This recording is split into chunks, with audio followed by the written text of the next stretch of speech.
So we've been talking about that whole Pro Tools standard thing. So last week I had to upgrade my computer because I was doing some work in the office. So I said this would be a great time to just go ahead and upgrade the computer.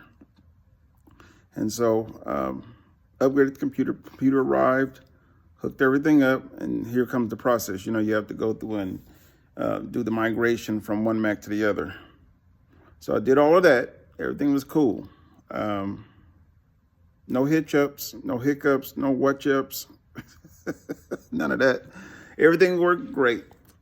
I got to the Pro Tools side of it, and I knew it might have been outdated or whatever. I hadn't updated since like the 2017, I think is when it was, yeah. And so it was a perpetual license. Now everybody's been, complaining about those. There's no perpetual license. You don't own it. You don't this. You don't that. That version of Pro Tools is working fine for me on the old computer. And so now that I have the new computer, I have to upgrade it.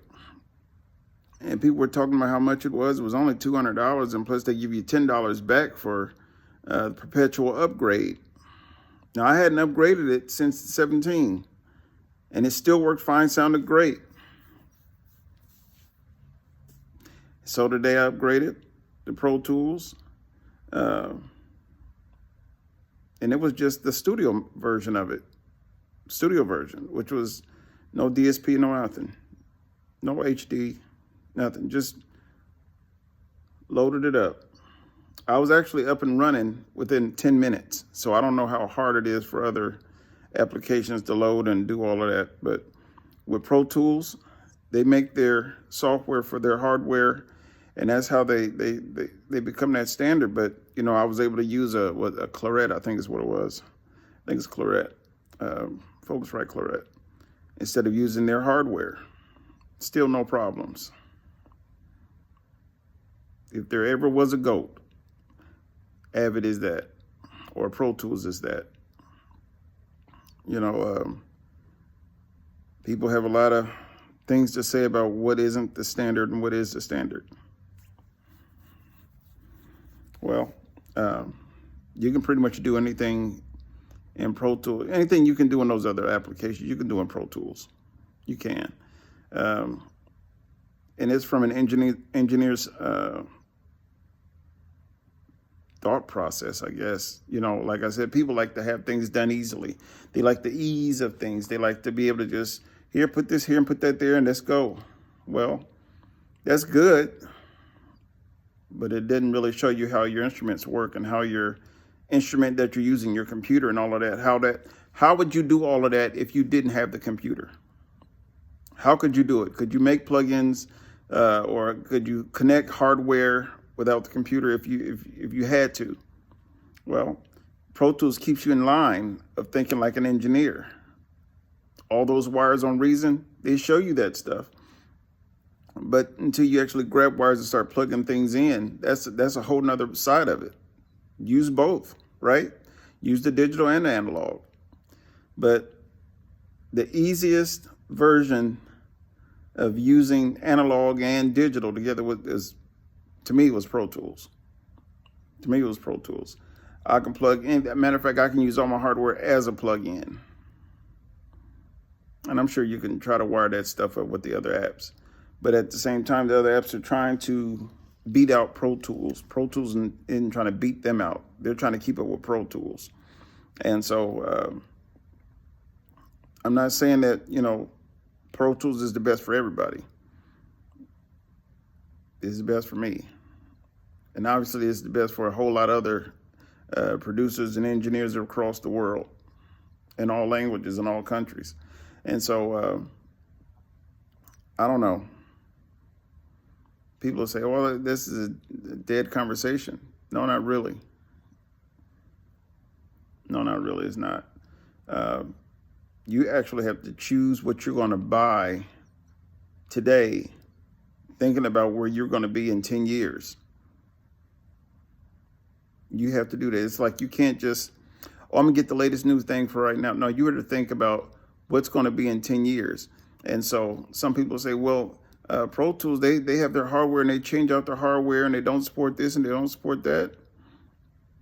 Well, you got to think about that. If it's calling for you to pay all that buku money for the hardware for Pro Tools and you're making that money back, so what? You're making the money back. In 10 years, you've probably been upgraded again anyway. I've tried a lot of those other apps, and they seem okay. They sound good. They sound great, but the workflow of it, what was it, Live? I think their setup is on another side of the screen as opposed to Pro Tools on the left. Theirs is on the right. Luna really sounds good. Luna sounds great. But like I said, the one that everybody's sleeping on, and I don't know why, is that Harrison. Harrison. For those of you who like the sound of things, Harrison, especially if you're using high-end gear. Yeah, that Harrison, that there's a reason why SSL bought them. But they had a very thing, a problem also. It was like they would do that free stuff, or they would do you could download you can download the application for next to nothing. Great product, like a lot of these other apps and dolls and stuff are good, man. But you got to be thinking 10 years from now. 10 years from now. Like I like the Pro Tools to be able to just record and present the audio to people and let them hear it. Now, if I'm going to do like the other dolls are like, yeah, they record audio, but for the most part, they're like the production side of things. They're the, you get the little samples, you get the loops, you get this, you get that, which is cool.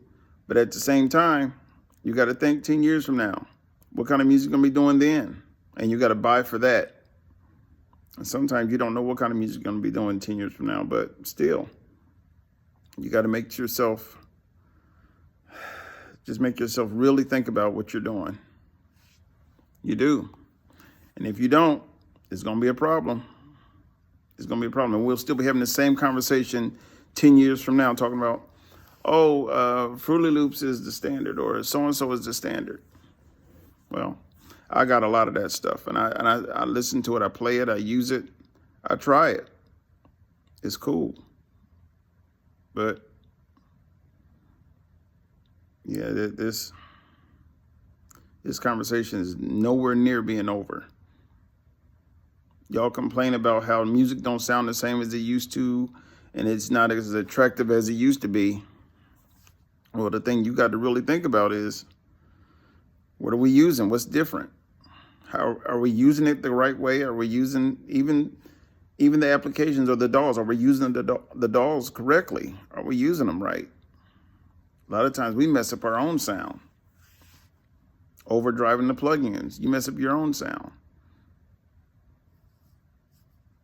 Using the wrong microphones for the wrong voice, you mess up your own sound. So whatever you're buying, buy for the future as best you can, because you never know what the future holds.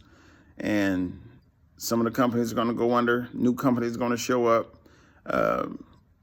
We might 10 years from now just think about a song and then the computer write it and produce it for us. It might do it. And guess what it'll be called? Pro Tools. Pro Tools, to have a way where we can write our own songs just by thinking about it. I don't know. I'm kidding. But hey, man, you producers, y'all do well. Keep buying the gear that you like. Make it work for you. Make it work for you. Hey, man, signing out. Y'all be cool. Late.